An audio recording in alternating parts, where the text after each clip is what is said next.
Hello friends, எல்லாருக்கும் வணக்கம், welcome. எல்லாரும் எப்படி இருக்கீங்க? நாங்க நல்லா இருக்கோம், நீங்க எல்லாருமே நல்லா இருப்பீங்க நம்புறோம். ஓகே ஃப்ரெண்ட்ஸ், இன்னைக்கு இந்த வீடியோல என்ன பார்க்க போறீங்கன்னு சொன்னா, என்ன பார்க்க போறோம் நம்ம இன்னைக்கு? ஆமா, அதான் செய்ய போறோம். இது டெய்லி செய்யணும் ஆசை. இன்னைக்கு தான் எங்களுக்கு அதுக்கு டைம் வந்திருக்கு. அதான் செய்ய போறோம். அதுக்கு முன்னாடி நீங்க இப்பதான் ஃபர்ஸ்ட் டைம் எங்க சேனலை பாக்குறீங்கன்னு சொன்னா அப்ப மறக்காம சோபா சோசை சப்ஸ்கிரைப் பண்ணுங்க. அப்படியே பக்கத்துல இருக்க பெல் சிம்பிளையும் கிளிக் பண்ணுங்க. இது வந்து தனியா ஒரு ஆளால செய்யலாம், இன்னொரு ஆளும் வேணும் ஹெல்ப்புக்கு. அதுக்காக தான் நான் இந்த மேனரை கொண்டு வந்துட்டேன். இப்ப வாங்க கடற்கரை செய்யலாம். இதுக்கு என்னென்ன எடுத்திருக்கேன்னு சொல்லி பாத்தீங்கன்னா, ஆப்பிள் எடுத்திருக்கேன் 1/2 kilo, beetroot 1/2 kilo, carrot 1/2 kilo எடுத்திருக்கேன். அதுக்கப்புறம் ஒவ்வொன்றா சேர்க்கும் போது நான் ஒன்றே உங்களுக்கு காட்டுறேன். சரியா? இப்ப இதுக்கு வந்து தோல் எல்லாத்தையும் சீவி போட்டு வெட்டி எடுப்போம் துண்டு துண்டா. சரியா? இந்த மாதிரி வடிவா அப்படி சீவி போட்டு ஒருக்கா கழுவணும். எல்லாத்தையும் தோல் சீவி போட்டு கழுவி போட்டு தான் நான் வெட்டி எடுப்பேன். இப்ப பாருங்க, எல்லாத்தையும் தோல் எல்லாம் சீவி எடுத்தாச்சு. பீட்ரூட், கேரட், மற்றது என்னது ஆப்பிள், இனி இது எல்லாத்தையும் துண்டு துண்டா நாங்க வெட்டி எடுப்போம். அப்படி இங்க பாருங்க, இந்த கேரட் சீவுவோம், அதால கூட நீங்க துருவி எடுக்கலாம். நான் துண்டு துண்டா வெட்டிட்டு அதுக்கு பிறகு கிரைண்டர்ல அரைச்சு எடுக்க போறேன்.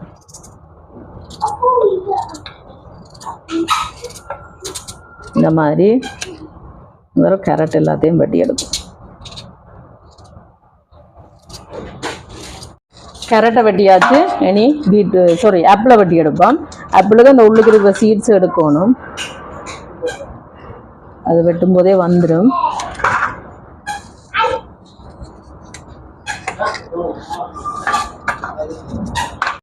இப்போ ஆப்பிளும் வெட்டியாச்சு பாருங்க, துண்டு துண்டா வெட்டியாச்சு. இங்கே கேரட்டும் வெட்டியாச்சு. இனி நான் பீட்ரூட்டை வெட்டி எடுக்க போறேன். அதே மாதிரி தான் துண்டு துண்டா வெட்டி எடுப்போம். இப்படி துண்டு துண்டா வெட்டி எடுப்போம்.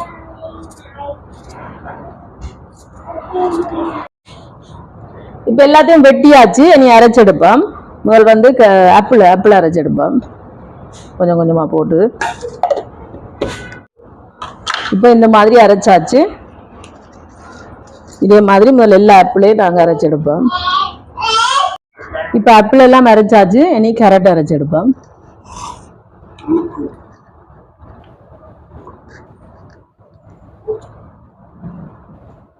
இப்போ கேரட்டையும் அரைச்சாச்சு. இதே மாதிரி மிச்சம் இருக்கிற கேரட்டையும் அரைச்செடுப்போம். இப்போ கேரட்டையும் அரைச்சாச்சு. இனி நாங்கள் பீட்ரூட் அரைச்செடுப்போம். இப்போ பீட்ரூட்டையும் அரைச்சாச்சு. இப்போ பாருங்க, எல்லாமே அரைச்செடுத்தாச்சு. பார்த்தீங்களா? பீட்ரூட், ஆப்பிள், கேரட் எல்லாத்தையும் வடிவ தோல் எல்லாம் சீவி இந்த மாதிரி அரைச்செடுத்தாச்சு. ஓகே, இப்போ இது இருக்கட்டுக்குமா? நீங்களும் அடுப்புல சட்டியை வச்சுட்டேன். இது கொஞ்சம் சூடாகட்டுக்கு நாங்க கஜுவையும் பாதாமையும் வறுத்தெடுப்போம். இப்ப இந்த சட்டி சூடாயிட்டு இதுல பாருங்க, கஜு வாங்கி இருக்கிறேன் 100 கிராம்.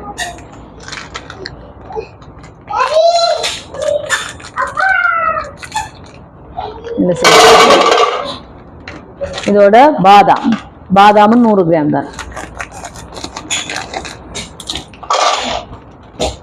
இதோட ஒரு 5 ஏலக்காய். இதை வறுத்தெடுப்போம். உங்களுக்கு விருப்பம்ண்டா பிஸ்தாவும் சேர்க்கலாம். நான் இவ்வளவு தான் சேர்க்கிறேன். இப்ப பாருங்க, இந்த மாதிரி வறுத்தாச்சு. இனி அடுப்பை நிப்பாட்டுவோம். இது கொஞ்சம் ஆறட்டுக்கும். ஆறினோன்னு இதை நாங்க கிரைண்டர்ல அரைச்செடுப்போம். இப்படி வறுக்க ஒரு பாதாம் எடுத்து இடையில இப்படி சாப்பிட்டு பார்க்கணும். நல்லா இருக்கு. ஆமா, சூப்பரா இருக்கு. வறுத்தோன்னு இன்னும் நல்லா இருக்கு. சாப்பிட்டு நொறுக்குன்னு இருக்கு. இனி அரைச்செடுப்போம்.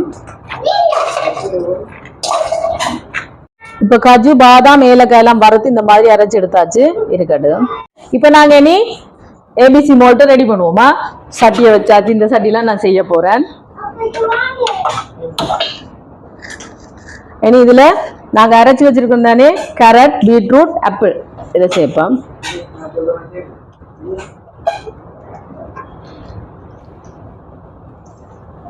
இனி இதோட நாட்டு சக்கரை எடுத்திருக்கிறேன். 1 கிலோ நாட்டு சக்கரை எடுத்திருக்கிறேன்.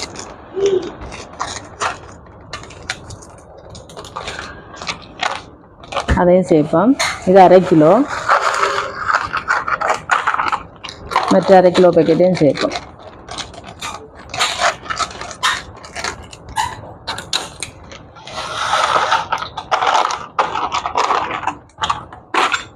சேர்த்துட்டு கலந்து விடுவோம் நல்லா.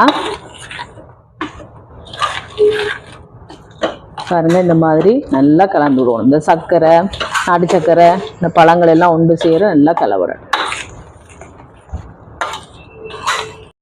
இப்போ பார்த்தீங்களா இந்த மாதிரி எல்லாம் கலப்பட்டுட்டு இப்படியே பக்கத்தில் நின்று நாங்கள் கலந்து விட்டு கொண்டே இருக்கணும். அடுப்பு நான் ஆக கூட்ட இல்லை, கணக்காக மீடியத்தில் தான் விட்டுருக்குறேன். இந்த மாதிரி இப்படியே கலந்து கொண்டு இருக்கணும் சரிங்களா. வாசம் அந்த நாட்டு சர்க்கரையோட வாசம் எல்லாம் சூப்பரா இருக்கு. நானும் உங்களை மாதிரி தான் நாவலா இருக்கிறேன். கிளறிக்கொண்டே இருப்போம் அப்படியே சரியா. இப்ப பாருங்க கொதிச்சு வந்து கொண்டிருக்கு. நான் எதுக்கும் ஒரு ஆயுதம் ரெடியா வச்சிருக்கேன். நீங்க பாருங்க சடா சடா சடா ஏன் சொல்லுங்க பறக்கு. இங்க பாருங்க ஓ சடா என்ன இங்க பாருங்க இந்த இடத்துல எல்லாம் பறந்து இருக்கு. இப்படி இந்த மாதிரி எல்லாம் பறக்கும். கையில பறந்துச்சோ ஃப்ரெண்ட்ஸ் அவ்வளவுதான் பொக்கலம் ஆயிரும். அதால பாத்தீங்கன்னு சொன்னா ரெடியா ஒன்று வச்சிருக்கேன். இப்படி வச்சு இப்படி பறக்காத மாதிரி எப்படி இந்த மாதிரி அம்மா கையில பட்டா அவ்வளோ இருந்தான் அப்படியே கிளறி கொண்டு இருக்கும். இப்ப பாருங்க இந்த மாதிரி வந்து கொண்டு இருக்குது பார்த்தீங்களா. தண்ணி எல்லாம் நல்லா வற்றி அந்த கொதி ஒரு கொஞ்சம் அடங்கி இருக்கு. நல்லா தெரிக்கும். கவனமா இருக்கணும் நண்பர்களே, இல்லாட்டிக்கு அவ்வளோதான் பார்த்தீங்களா. இப்படி வந்திருக்குல்ல. இனி வந்து நாங்க இந்த கஜு பாதாம் எல்லாம் இதுல அரைச்சி வச்சிருக்கோம் பாருங்க, அதை சேர்க்க போறோம் சரிங்களா.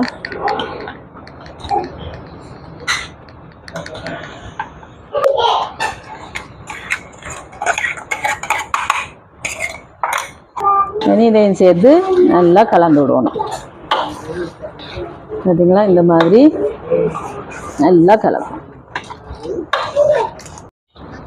இப்ப பாருங்க நண்பர்களே, நாங்க கஜு பாதாம் எல்லாம் போட்டு எப்படி வந்து கொண்டிருக்கேன் பார்த்தீங்களா. நல்லா எவ்வளவுக்கு இருந்துச்சு எவ்வளவுக்கு திக்கா வந்துட்டேன் பார்த்தீங்களா. இன்னொரு கொஞ்சம் நல்லா அப்படியே கிளறுவோம். இப்ப பாருங்க ரெடி ஆகி கொண்டு வருது. இப்படி சட்டியில ஒட்டாம வரணும் பாத்தீங்களா. இந்த மாதிரி இதுதான் பதம். ஆனா இது இறக்க போறது இல்லை. இப்ப பாருங்க இந்த நான் இப்படி கிண்டேக்கு இப்படி சட்டியில ஒட்டாம வருது பாத்தீங்களா. இதுதான் பதம். இனி நாங்க அடுப்பை நிப்பாட்டிட்டு இனித்தான் பெரிய விளையாட்டு இருக்கு. இறக்கி வச்சுட்டு ஃபேனுக்கு வச்சு கை விடாம அப்படியே நாங்க கிளறி கொண்டே இருக்கணும். வாங்க கிளறலாம் வாங்க கிளறலாம். என்ன செய்றீங்க இப்ப பாருங்க நண்பர்களே, இந்த மாதிரி கிளறி கொண்டு இருக்கோம். ஃபேனுக்கு வச்சு இப்படியே கை விடாம நாங்க கிளறி கொண்டு இருக்கணும். அப்ப அது அந்த பதம் வரும். இதுதான் பெரிய விளையாட்டு. கொஞ்சம் கஷ்டமான வேலை இதுதான். ஆனா செஞ்சமோ சூப்பரா இருக்கும். இப்படியே கைவிடாம ஆமா ஃபேனுக்கு வச்சு இப்படியே கிளறிக்கணும். மாறி மாறி கொஞ்சம் நான் கிளற கொண்டாங்க அப்படிங்க பாத்தீங்களா. இந்த மாதிரி கைவிடாம இப்படியே கிளறிக்கொண்டு இருக்கணும். உங்களுக்கு பதம் வரும்போது நாங்க ஸ்டெப் பை ஸ்டெப்பா காட்டுறோம் பாருங்க. இப்ப பாருங்க நண்பர்களே எப்படி உருகி வந்து கொண்டிருக்கு. இன்னும் நல்லா உருகணும். இதுக்கு எப்படியுமே இன்னொரு ஆள் வேணும். தனியா ஒரு ஆளால செய்யவே முடியாது. விட்டமோ அப்படியே கட்டி பத்து போயிடும். கல்லு மாதிரி இப்படியே விடாம நல்லா கிண்டி கொண்டிருப்போம் பாத்தீங்களா. இது ஸ்டெப் 2வா என்ன விட்டு துறந்த மட்டும் சொன்னா வந்து அது கல்லா போயிடும். ஆமா இப்ப பாருங்க எத்தனை ஸ்தலம் இப்ப அடுத்த ஸ்தலம் வந்துட்டு பாருங்க நல்லா உருகி கொண்டு வருது பாருங்க. இன்னும் நல்லா உருகோடும் சரியா. இது கண்டிப்பா தனியா கிண்டவே மாட்டீங்க நண்பர்களே. ஆமா ஏபிசி போல் கடைசி வந்தாலும் தனியா ட்ரை பண்ணாதீங்க. யாராவது ஒரு ஆளோட துணையோடய ட்ரை பண்ணுங்க பாத்தீங்களா. இது பாருங்க இருந்தா இப்ப கொஞ்சம் உருகி வருது. இன்னும் நல்லா அப்படியே நாங்க கிளறி கொண்டே இருக்கணும். இப்போ பாருங்க இந்த மாதிரி தான் வந்துச்சு. நல்லா கிண்டி கிண்டி நேரம் களைச்சி போட்டோம் நாங்கள் தெரியுமா நண்பர்களே. அதுக்கு பிறகு இந்த மாதிரி பதத்தெல்லாம் வந்துச்சுது. கொஞ்சம் ஈரத்தன்மையாக இருந்துச்சு. நான் ஒரு நாள் வெயிலில் காய வச்சு எடுத்தேன். அப்போ இன்னும் நல்லா காஞ்சி வந்துட்டு நீங்களும் இது செய்யும் போது உங்களுக்கு பதம் பிழைச்சிட்டுன்னு சொன்னால் பயப்படவே தேவையில்லை. கொஞ்சம் கொஞ்சமாக இப்படி ட்ரேயில் இந்த மாதிரி எடுத்து வச்சுட்டு நீங்கள் உங்களுக்கு சரியாக பதம் பிழைச்சின்னா ஒரு 2 நாள் 3 நாள் சரி நல்லா வெயிலில் காய வச்சு எடுத்தீங்கன்னா அவ்வளோ தான் ஒரு பிரச்சனையுமே இல்லை. இந்த மாதிரி நல்லா சொரு சொருன்னு நல்லா தூளாக வரும் ஏபிசி மால்ட் அப்படி வரும். இதில் இன்னொரு விதம் இருக்குது. நான் அதை இன்னொரு வீடியோவில் உங்களுக்கு போடுவேன். நான் ஒரு நாள் தான் நான் வெயிலில் காய வச்சேன். ஏன்னா எனக்கு கன நேரம் எங்களுக்கு குண்டி கொண்டு இருக்க முடியாமல் போயிட்டா, லேட் ஆகிட்டு அதோட நாங்கள் வச்சிட்டோம். அதுக்கு பிறகு பார்த்தீங்கன்னு சொன்னால் ஒரு நாள் வெயிலில் காய வச்சுட்டு கொஞ்சம் கொஞ்சமாக கிரைண்டர் கப்பில் போட்டு இந்த மாதிரி அரைச்சி எடுத்தாச்சு. இது ஒரு ஈரம் இல்லாத போத்தில் போட்டு மூடி வைக்கணும். ஈர கரண்டிகள் போட்டும் எடுக்கக்கூடாது. நாங்கள் பால் ஆற்றி போட்டு அதில் கொஞ்சமாக இதில் ஒரு கரண்டி போட்டு கரைச்சி குடித்தா அப்படி ஒரு சுவையாக இருக்கும். கண்டிப்பாக நீங்கள் செய்து பாருங்கள். சரியா? ஓகே ஃப்ரெண்ட்ஸ், இந்த வீடியோ ஃபுல்லாக பாருங்கள், பார்த்துட்டு எப்படி இருக்குன்னு சொல்லுங்கள். வீடியோ பிடிச்சிருந்தா மறக்காமல் லைக் பண்ணுங்கள், ஷேர் பண்ணுங்கள், கமெண்ட் பண்ணுங்கள், அப்படியே சப்ஸ்கிரைப் பண்ணுங்கள். சப்ஸ்கிரைப் பண்ணிவிட்டு பக்கத்தில் இருக்க பெல் சிம்பிளை கிளிக் பண்ணுங்கள். ஓகே ஃப்ரெண்ட்ஸ், நான் உங்களை இன்னொரு வீடியோவில் சந்திக்கிறேன். Bye data.